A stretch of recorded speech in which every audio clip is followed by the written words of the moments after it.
had a lot of snow yesterday.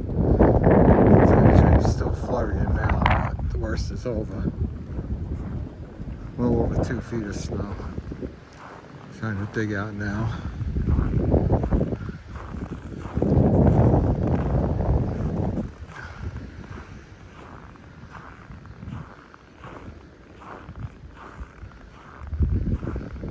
Running out of spots to put the snow. Hopefully we don't get another big storm.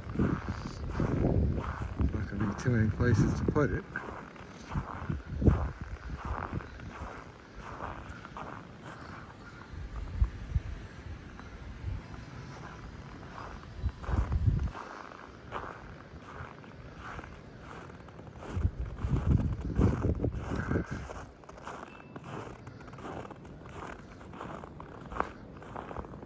Might be a while until I get to my barn. I have my firewood back there.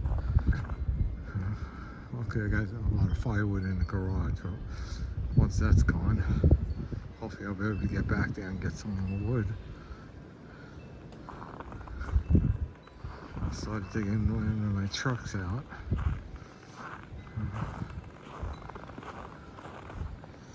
It's pretty cold too. It's still very cold out. All right, have a good day. Bye-bye.